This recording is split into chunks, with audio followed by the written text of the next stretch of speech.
भारत और इंग्लैंड के बीच दूसरे टेस्ट मुकाबले के दूसरे दिन जसप्रीत बुमराह की घातक गेंदबाजी और यशस्वी जायसवाल की तूफानी बल्लेबाजी ने टीम इंडिया को पहुंचाया जीत के करीब।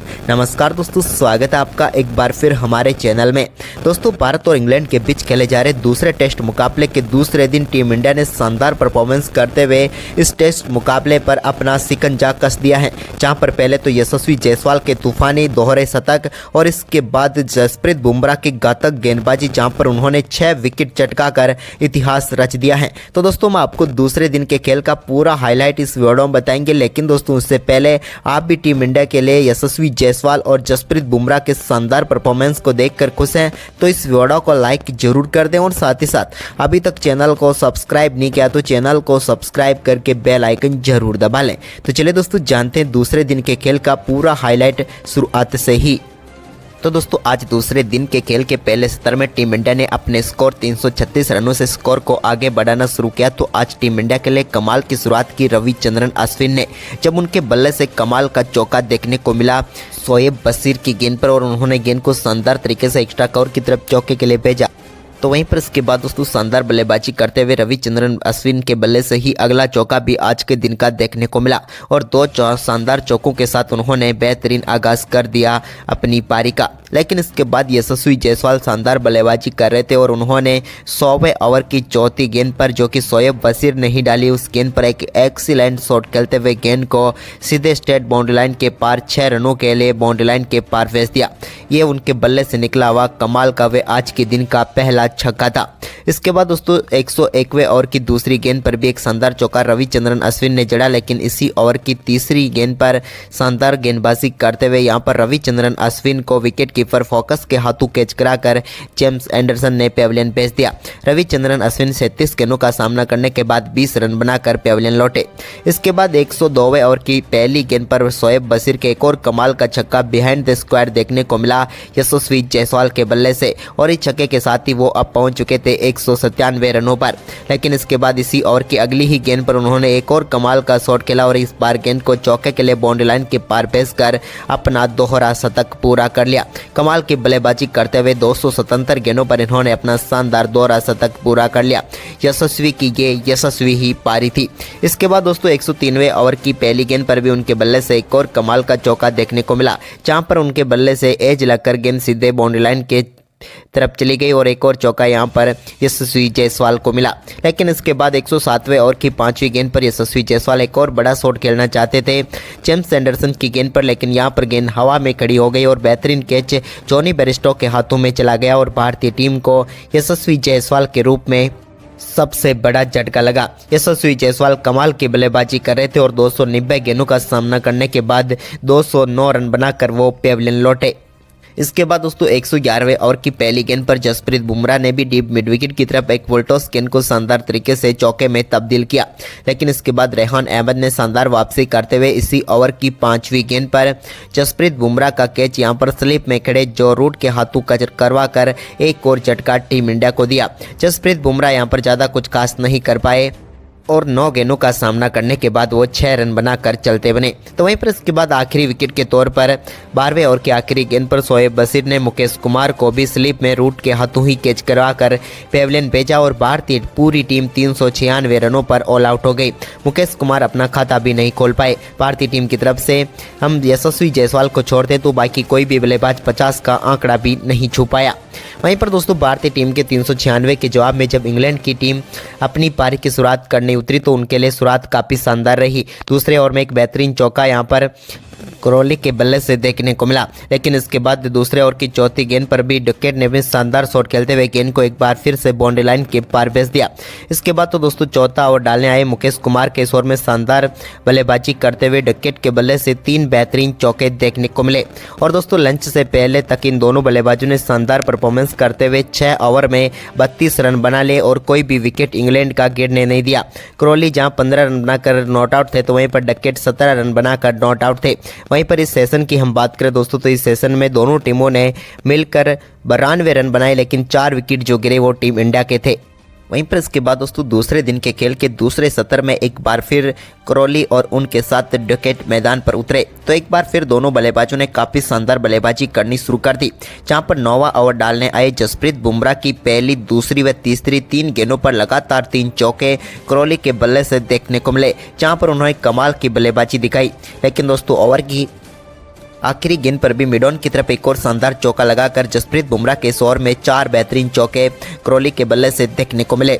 वहीं पर दोनों बल्लेबाजों के बीच 50 रनों की पार्टनरशिप हुई, लेकिन इसके बाद 11वें ओवर की दूसरी गेंद पर कुलदीप यादव ने डकेट को शानदार तरीके से कैच कराया रजत पाटीदार के हाथों और भारतीय टीम को पहली सफलता दिला दी। हम बात करें डकेट की तो वो इस मुकाबले में अच्छी बल्लेबाजी जरूर कर रहे थे, लेकिन यहाँ पर आखिरकार 17 गेंदों पर 21 रन बनाकर वो कुलदीप यादव का शिकार बने। इसके बाद एक कमाल के छक्के के साथ क्रॉली ने अपना बेहतरीन अर्धशतक पूरा किया। कमाल की बल्लेबाजी करते हुए इन्होंने 52 गेंदों पर ही अपना अर्धशतक पूरा कर डाला। अर्धशतक के बाद भी इनकी शानदार बल्लेबाजी जारी रही और एक और कमाल का चौका इनके बल्ले से देखने को मिला। इसके बाद दोस्तों ओली पॉप ने भी शानदार बल्लेबाजी करते हुए मुकेश कुमार के ओवर में एक और शानदार चौका लगाया।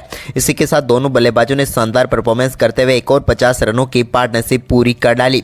लेकिन इसके बाद यहां पर 23वें ओवर की तीसरी गेंद पर अक्षर पटेल की गेंद को बड़ा शॉट खेलना चाहते थे क्रॉली, लेकिन यहां पर वो श्रेयस अय्यर को कैच थमा बैठे और श्रेयस अय्यर के कमाल की कैच ने यहां पर समाप्त की क्रॉली की शानदार पारी को और अक्षर पटेल ने टीम इंडिया को दूसरी सफलता दिला दी। जैक क्रॉली की हम बात करें तो उन्होंने 78 गेंदों पर 76 रनों की शानदार पारी खेली। इसके बाद नए बल्लेबाज जो रूट को भी यहां पर ज़्यादा देर तक टिकने नहीं दिया जसप्रीत बुमराह ने और 26वें ओवर की 5वीं गेंद पर उनको भी स्लिप में खड़े शुभमन गिल के हाथों कैच कराकर पेविलियन भेजा और भारतीय टीम को तीसरी सफलता दिला दी। जसप्रीत बुमराह की काफ़ी शानदार गेंदबाजी रही, जिसके सामने जो रूट कुछ खास नहीं कर पाए और 10 गेंदों का सामना करने के बाद 5 रन बनाकर वो भी पेविलियन लौटे। इसके बाद नए बल्लेबाज जॉनी बेयरस्टो ने शानदार बल्लेबाजी करते हुए 27वें ओवर की दूसरी गेंद पर बैकफुट से एक कमाल का चौका लगाया। तो वहीं पर इसी ओवर की आखिरी गेंद पर भी उन्होंने मिड ऑफ की तरफ एक और कमाल का शॉट खेला और गेंद को एक बार फिर बाउंड्री लाइन के पार भेजकर अक्षर पटेल के इस ओवर में 2 बेहतरीन चौके उनके बल्ले से देखने को मिले। लेकिन इसके बाद दोस्तों यहाँ पर शानदार बल्लेबाजी कर रहे ओली पॉप को 28वें ओवर की 5वीं गेंद पर जसप्रीत बुमराह की एक लेजर गाइडेड मिसाइल की तरह आई यॉर्कर गेंद ने उनकी पारी को समाप्त किया और टीम इंडिया को एक और कमाल की सफलता दिला दी। पूरी तरीके से यहां पर ओली पॉप इस गेंद को समझ नहीं पाए और यॉर्कर ने भारतीय टीम को एक और सफलता दिलाई। ओली पॉप 55 गेंदों पर 23 रनों की पारी खेलकर पेविलियन लौटे। इसके बाद जॉनी बेयरस्टो का शानदार परफॉर्मेंस जारी रहा और उन्होंने मुकेश कुमार के 32वें ओवर में भी एक कमाल का चौका लगाया। तो वहीं पर इसी ओवर में शानदार परफॉर्मेंस जारी रहा, लेकिन आज के दिन के दूसरे सत्र की आखिरी गेंद पर एक कमाल का चौका बेन स्टोक्स ने कुलदीप यादव की गेंद पर जड़ा और आज के दिन के चाय काल का समय हो गया। इस सेशन की हम बात करें तो ये सेशन टीम इंडिया के नाम गया, क्योंकि भारतीय टीम ने इस सेशन में 4 सफलताएं प्राप्त की। इंग्लैंड की टीम ने इस सेशन में 27 ओवर में 123 रन जरूर बनाए, लेकिन उन्होंने अपने 4 महत्वपूर्ण विकेट गंवाए, जिसके चलते ये सेशन टीम इंडिया के नाम गया। अब तक के 5 सेशन में 2 इंग्लैंड ने तो 2 भारत ने, जबकि एक शेयर रहा दोनों टीमों के बीच। तो दोस्तों आज के दिन का तीसरा सेशन शुरू हुआ तो जसप्रीत बुमराह की एक बार फिर घातक गेंदबाजी देखने को मिली, जहां पर उन्होंने 36वें ओवर की चौथी गेंद पर जॉनी बेयरस्टो को स्लिप में खड़े शुभमन गिल के हाथों कैच करवाकर पेविलियन भेजा और भारतीय टीम की झोली में एक और सफलता डाल दी। घातक गेंदबाजी करते हुए जसप्रीत बुमराह ने पेविलियन भेजा जॉनी बेयरस्टो को। जॉनी बेयरस्टो की हम बात करें तो दोस्तों वो सेट जरूर हो चुके थे, लेकिन 39 गेंदों का सामना करने के बाद 25 रनों की पारी खेलकर पेविलियन लौटे। इसके बाद दोस्तों यहाँ पर 39वें ओवर की दूसरी गेंद पर कुलदीप यादव ने बेन फोकस को बोल्ड करके पेविलियन भेज दिया और यहां पर भी एक और सफलता टीम इंडिया को दिला दी। हम बात करें बेन फोकस की तो वो यहां पर कुलदीप यादव का शिकार बने। कुलदीप की एक शानदार गेंद को वो बिल्कुल भी नहीं समझ पाए और इस मुकाबले में वो 10 गेंदों का सामना करने के बाद 6 रन बनाकर पेविलियन लौटे। तो वहीं पर उसके बाद कुलदीप की घातक गेंदबाजी आगे भी जारी रही और 43वें ओवर की तीसरी गेंद पर उन्होंने रेहान अहमद को भी शुभमन गिल के एक कमाल के कैच के साथ उनकी पारी को समाप्त कर दिया। यहाँ पर भी हम बात करें दोस्तों रेहान की तो वो बड़ा शॉट जरूर खेलना चाहते थे, लेकिन यहाँ पर सीधे ढूंढ बैठे वो शुभमन गिल को और यहाँ पर इस मुकाबले में 15 गेंदों का सामना करने के बाद 6 रन बनाकर वो पेविलियन लौटे। तो वहीं पर इसके बाद दोस्तों शानदार परफॉर्मेंस करते हुए बेन स्टोक्स ने कुछ बड़े शॉट जरूर खेले, जहाँ पर उनके बल्ले से एक कमाल का छक्का भी देखने को मिला। लेकिन इसके बाद यहाँ पर बेन स्टोक्स की इस आक्रामक बल्लेबाजी को समाप्त करना टीम इंडिया के लिए बड़ा चैलेंज था। लेकिन इस चैलेंज को पूरा करने की जिम्मेदारी एक बार फिर जसप्रीत बुमराह के कंधों पर आई तो उन्होंने शानदार गेंदबाजी करते हुए 50वें ओवर की दूसरी गेंद पर बेन स्टोक्स को बोल्ड करके पेविलियन भेजा और भारतीय टीम की झोली में सबसे बड़ी सफलता डाल दी, क्योंकि यहां पर खतरनाक साबित हो सकते थे बेन स्टोक्स, लेकिन जसप्रीत बुमराह के सामने वो ज़्यादा देर तक टिक नहीं पाए। लेकिन उन्होंने 54 गेंदों का सामना करते हुए 47 रनों की शानदार पारी जरूर खेली। इसके बाद दोस्तों यहाँ पर टीम इंडिया के लिए एक और सफलता की दरकार थी, तो वो 52वें ओवर की दूसरी गेंद पर जसप्रीत बुमराह ने ही दिलाई, जहां पर उन्होंने टॉम हैटली को शुभमन गिल के हाथों कैच कराकर पेविलियन भेजा और एक और सफलता यहां पर जसप्रीत बुमराह ने हासिल कर दी। ये जसप्रीत बुमराह की कमाल की गेंदबाजी थी और उनका 5वां विकेट था, यानी कि हाई फाइव पूरा कर लिया जसप्रीत बुमराह ने। लेकिन वो यहां पर भी नहीं रुकने वाले थे। जसप्रीत बुमराह ने घातक गेंदबाजी करते हुए एक और सफलता टीम इंडिया को 56वें ओवर की आखिरी गेंद पर दिलाई, जब उन्होंने जेम्स एंडरसन को एलबीडब्ल्यू आउट करके पेविलियन भेजा और अपना 6ठा विकेट भी चटका लिया। जसप्रीत बुमराह की गेंदबाजी की बात करें तो मात्र 15.5 ओवर में 45 रन देकर उन्होंने 6 सफलताएं प्राप्त की। वहीं पर दोस्तों भारतीय टीम ने पहली पारी में इंग्लैंड के ऊपर 143 रनों की शानदार बढ़त बना ली। इसके बाद आज के दिन ही भारतीय टीम ने अपनी दूसरी पारी का आगाज किया। वहीं पर इसके बाद दोस्तों दूसरी पारी में टीम इंडिया के लिए रोहित और यशस्वी एक बार फिर पारी की शुरुआत करने उतरे, तो दोनों बल्लेबाजों ने कमाल की शुरुआत करके दिखाई। जहां पर यशस्वी बल्लेबाजी करते हुए 3 बेहतरीन चौके उनके बल्ले से देखने को मिले, तो 3 ही चौके रोहित ने लगाए और 5 ओवर के खेल में भारतीय टीम ने शानदार बल्लेबाजी करते हुए 28 रन बनाए और अब बढ़त टीम इंडिया की 171 रनों की हो गई और दूसरे दिन के खेल तक भारतीय टीम इस मुकाबले में पकड़ बना चुकी है।